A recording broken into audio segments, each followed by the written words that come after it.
पुरुषार्थ से प्रारब्ध। ओम शांति। आज का हमारा विषय है समय के महत्व को समझते हुए हर पल सफल करें। ओम शांति। हम सभी राजयोग का सुंदर अभ्यास कर रहे हैं और हमें एकांत में जाकर गहन चिंतन करना है। ये भाग्य बनाने के दिन, ये ईश्वरीय मौजों के दिन दोबारा कभी नहीं आएंगे। याद रह जाएंगी ये घड़ियां, याद आया करेंगे ये क्षण कि हम भगवान से मिलते थे, उसने हमारी प्यार से पालना की थी, उसने हमें बहुत वरदान दिए थे और कैसे कैसे हमने अपना संगम युग का सुंदर समय व्यतीत किया। सभी सोच लें, हम अपने संगम युग के इस अनुपम काल को कैसे बिता रहे हैं। ईश्वरीय मिलन में या मनुष्य से बातें करने में, ईश्वरीय सुख लेने में या संसार की तृष्णाओं के पीछे दौड़ने में, व्यर्थ चिंतन में या बाबा की छत्रछाया की सर्वश्रेष्ठ अनुभूति में, टाइम वेस्ट करते हुए या प्रतिपल अपना श्रेष्ठ भाग्य बनाते हुए। याद रखें, जो इस अमूल्य समय को सफल करेंगे, जो अपने को सर्व खजानों से भरेंगे, वही भगवान के काम आएंगे। उनके द्वारा ही इस संसार की महान सेवा होगी। तो हम सभी एक महान सेवा के लिए स्वयं को तैयार करें।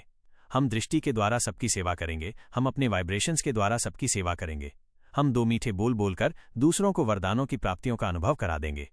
ऐसा सुंदर समय हमारे द्वार पर आने वाला है जब अनेक प्यासी आत्माएं, तड़पती आत्माएं, अशांत और दुखी आत्माएं हमारे पास आएंगी। और याद रहे, हमारे द्वार से कोई खाली न जाए, हमारे द्वार से कोई निराश न जाए, हमारे द्वार से सब संतुष्ट होकर जाएं।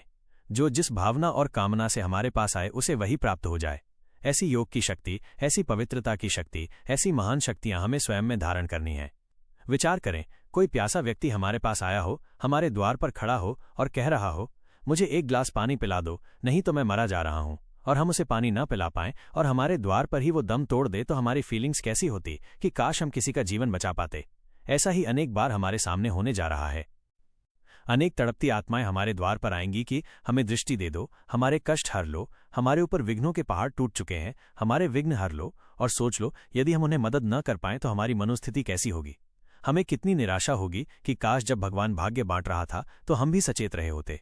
काश जब वो सर्व खजाने हमें दे रहा था, हमने भी अपनी बुद्धि रूपी झोली को व्यर्थ से खाली कर लिया होता। काश जब वो अपनी शक्तियां और वरदान हमें दे रहा था, हमने भी अपने को एकाग्रचित्त बना लिया होता। बहुत सुंदर समय चल रहा है। समय को महत्व देने वाले इस संसार में बहुत महान बन जाएंगे। वो भगवान के काम आएंगे, वो चारों युगों के लिए हीरो एक्टर बन जाएंगे, वो विश्व के इतिहास में अलग अलग समय पर महान कार्य करने वाले होंगे, वो नामी ग्रामी पर्सनैलिटी बन जाएंगे। ऐसा सुंदर भाग्य बनाने का समय चल रहा है। सभी सोच लें, इन क्षणों को हम कैसे बिता रहे हैं। तो आज सारा दिन इसी चिंतन में व्यतीत करेंगे और अभ्यास करेंगे बार बार कि मैं पवित्रता का फरिश्ता हूं, मैं पवित्रता का सूर्य हूं। मेरे अंग अंग से रंग बिरंगी किरणें चारों ओर फैल रही हैं और मुझे संपूर्ण फरिश्ता बन जाना है। अपने संपूर्ण फरिश्ते स्वरूप को विजुअलाइज करेंगे और बार बार उसे अपने में मर्ज करेंगे। ऐसा सामने देखेंगे कि मेरा संपूर्ण फरिश्ता स्वरूप है, धीरे धीरे चलकर मेरी ओर आता है और मुझ में समा जाता है और मैं बन गया संपूर्ण फरिश्ता। ओम शांति।